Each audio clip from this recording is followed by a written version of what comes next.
What's happening, everybody? We're here. It's me, the resident supervillain, Mr. J. Washington. The swaggy blurred Winston A. Marshall. And we are here to review the series premiere of Harley Quinn on the DC Universe. If you have not seen it, come back. There will be spoilers. Also, this shit ain't for kids. And not even remotely close. So Coppa, because I know you trying to come and find niggas for shit, it's not for children. Yo, I legit gotta mark videos now not for kids. Yes. Which is crazy. Also, because if you don't, then you won't get ads on it. But marking it not for kids means you probably also won't get ads, which is also whack. But it's taking away money now. That's the whole thing. So now I got to start doing Ryan's toy review. I got to figure out how to get to my kid and just make a review toys that I don't even care about. But you would almost need to do that on a separate channel because you don't want the kids to come to your channel. I know, and right? Then, you know what I'm saying? And then accidentally be like, oh, I like Batman. And then they click on Titans. And Mommy, then, what's a nigga? Oh, no. Oh, no. Why does he keep talking about dick? Dick in the mind. Oh, God. All right, look. We're here about Harley Quinn. Look, man. First of all, they said this was going to be an R-rated cartoon. They did not tell me it was going to be this R-rated. Yeah, they let you know off jump. They was like, this is not your Batman the Animated Series Harley Quinn. This is not your sweet kids-loving Cartoon Network version or whatever. This animation style is similar, which is why it was deceptive. So when it started, you're thinking, oh, okay, whatever. That very first fight, she appears on the mobster's boat. They're like, we're going to break up Gotham with all this money and all these drugs and all these guns. We're going to do this shit. She shows up and you're thinking, oh, Batman's going to stop. No, it's Harley Quinn being like, nigga, this my shit now. They're like, what you going to do? Smacking motherfuckers with her fucking mallet. Literally bone popping out of leg and shit. Oh. The language on top of that. I know we swear a lot, but the language lets you know off jump. Like, you stupid fuckers. Like, she does that. And then the Joker comes along and throws an acid bomb. Just melts a nigga. Like, she's mad. She's like, the fuck is you? Like, let me do this. Basically, you find out in this story that Harley is basically tired of playing sidekick to the Joker. She wants to be considered as an equal. She even meant to say, yo, I'd like to join the Legion of Doom. And he was like, he laughed that shit off. He was like, nah, you're not going to do that. But at the very least, she's like, you know what? But I love him. And, like, you know, like, I feel some type of way. I want to be treated as equal. But, like, you know, at least he loves me and takes care of me. So Batman shows up. And my nigga's like, all right, Joker, this is it, my nigga. You finally going down. And Joker goes, Harley, thank you for being a distraction. Thank you for being a distraction. Boop. Pushes her right in the way. She gets arrested. Joker gets away. And she's like the whole time, like, he gonna come back, right? They take her to Arkham. She's in Arkham. She's bunked up with Poison Ivy, who's like, bitch, listen. Because that's how, you know, I love women in my life who talk to each other like, bitch, listen. Because that's, you know, when it's real. Yeah. Like, bitch, listen. This is an abusive-ass relationship. It's not good for you. He ain't coming for you. But also, she has to remind her, you're a fucking psychiatrist. How come you can't see this? You told me my situation wasn't good, but you need to see it. So till she looks at a picture of herself as Harleen Quinzel, and her picture is talking to her and diagnosing her. Because she's crazy. Because she's But crazy. It helps. But it does help. It helps out a lot. So that's kind of hilarious to think that, wouldn't that be so much cheaper if you could therapize yourself? Like, is that a word? Yeah. Yeah. I didn't know because I thought it was always, it sounds made up. That's why I've never said it out loud. Yeah. So you look in the mirror and all of a sudden you, like, if you had the training that your ass could talk yourself down. Because, like, you know, it's not that you hear the voice in your head, but you know you have a conversation in your head. You're like running thoughts. Imagine if your ass literally looked in the mirror and the mirror started talking to your ass. The mirror like, hey, what the fuck are you doing? Listen, you're showing these classic signs of disassociation. You need to pull yourself out of the situation because you bring something to the world. Mm-hmm. And so the whole time she's like, he gonna come visit me. He gonna come visit me. It's been over a year. I love that they keep going to calendar man and he's keeping count. The funniest part is his wife goes, so you can remember when this bitch came to jail, but you can't remember your child's birthday? What was it again? I was like, and then Killer Croc. The best part is Killer Croc goes over to Harley. Was like, this motherfucker's, he's not coming. Yeah. He's not showing up. And so she gets mad and fights everybody. Shouts out to the kid that tried to bring his daddy a cactus, and the police rushed the shit out of Shorty. Hey, nigga, you know what Poison Ivy is? Are you dumb? Are you fucking get that shit the fuck out of here? So I don't think Shorty even knew Poison Ivy was in here. Like, nope. And so you find out, again, a year comes, and then a breakout happens, and Harley thinks it's the Joker breaking her out. It's actually Poison Ivy. And you find out how did she get plants. Edward Nygma was like, I had an orange and I shit out a seed. Oh, God. Those are the most shitty, citrusy smelling vibes in history. But long story short, she gets out, realizes the Joker ain't coming, so she's like, I'm going to go find this nigga and find out what's going on. Well, before she does, she gets kidnapped. That's true. She gets kidnapped. And it's because the Riddler has a joke that is so funny, it's going to make people literally die laughing. The Joker doesn't like this. He hates it, right? So Harley was like, I'm going to show him how I can do this. I'm going to capture the Riddler.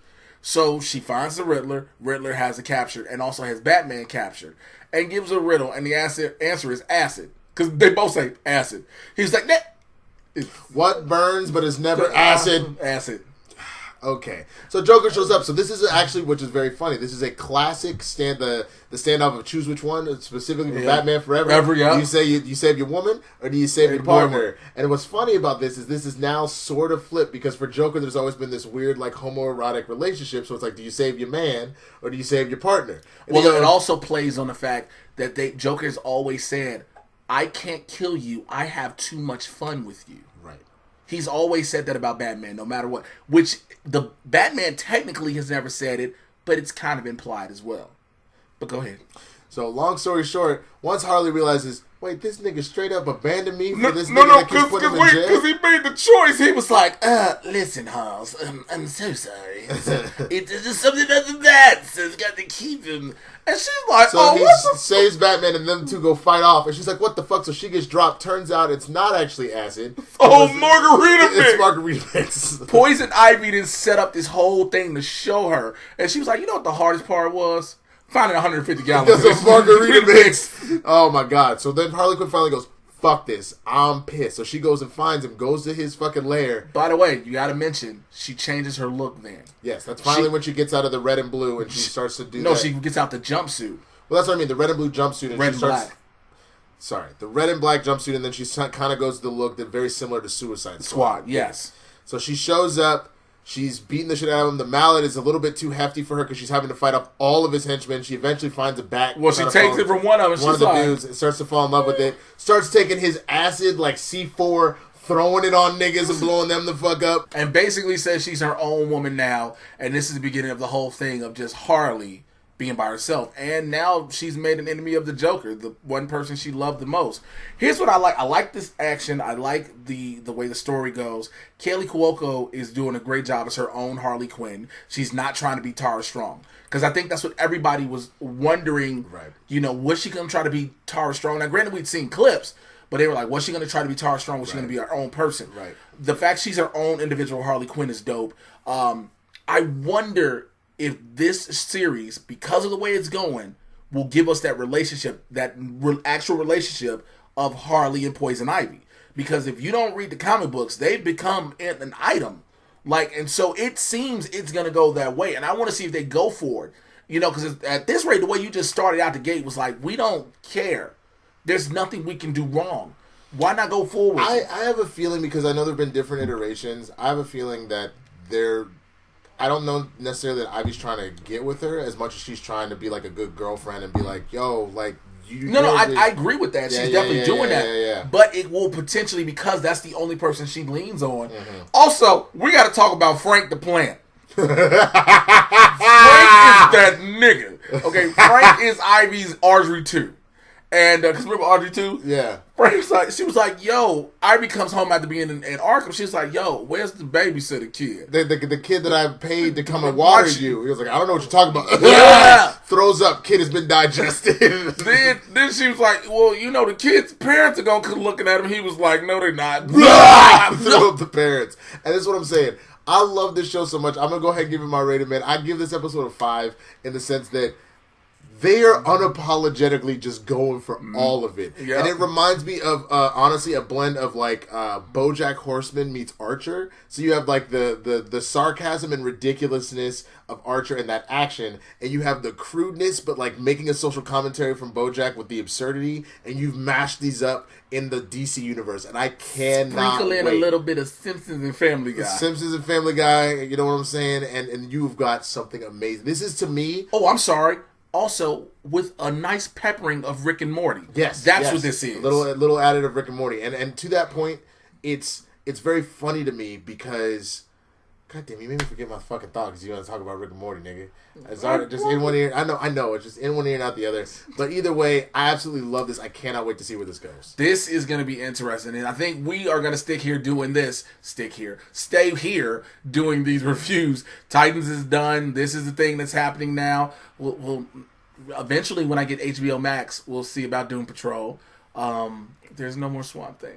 That's fine. Are you going to give it a number rating, though? Oh, yeah, I'm sorry. I give this episode a 5 out of 5 stars. I want to have sex with Harley Quinn. No, you don't. She'll kill you. That's some pussy I'm willing to die for.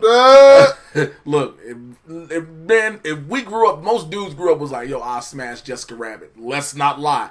Like, when we saw Melissa Ford, we were like, there's a real life Jessica Rabbit. Hey, man. And so, like, that Harley, Harley has always been beautiful. That's the one thing I love about Harley. Harley is violent. She's worse than the Joker if you really pay attention. And she's beautiful throughout it all. She's not that when you hear some villains, they have to rely on her beauty. Harley relies on the fact of her brain when it works. And, pretty much. And that's what that is. So, we want to know what you thought in the comments below. You know the drill. Like, subscribe, click on the notification bell. If you noticed the video changed type of features, because we had to stop recording with one camera because the battery died. That's what happens. Shit happens, yo. Shit happens, you know what I'm saying? But follow me on Twitter and Instagram. I can say it myself because I didn't get a chance to say anything. I don't know what he said on the season finale of Titans because I had to go run out. I was very polite. I gave your socials. I said follow your Patreon. I didn't mention the podcast because I forgot. Yeah, but I just did your basics. I was like, he probably shit himself. Like, that's all I said. Mr. J. Washington, Twitter, Instagram, Patreon.com, Mr. J. Washington. What an asshole! The Mad Titan part. All I really said was we recorded this on Thanksgiving, so happy Thanksgiving to anybody watching this. We're going to do Harley Quinn. Stay tuned for that. That's all I said. And you shit yourself. I did not shit myself. I made it to the bathroom. What is the name of your podcast? I did all that already. Fine. The Mad Titan Podcast. How do you know? It's Conversation for Nerds, DC, the Marvel live action universe. Nope, let me tell you how to come on the conversation. Nope. It's Mad Titan Podcast. I get you caught up on everything that's happening in the Marvel and DC live action cinematic universes. It is barbershop talk for nerds. So come on in the conversation. Get this shit right. If you're gonna do it right, nigga. I'm sorry, that was aggressive. And I got you find me at the swaggy BLERD WHEGYBLERD on all the socials. You ain't gotta come at me like that, nigga. But that's fine. We gonna do every single one of these episodes. I fucking love this show. Who was more constipated, me or you? You shit yourself. I did not. All right, y'all. We gotta get out of here. It's Thanksgiving. We'll talk to you later. Peace. I made it to the bathroom.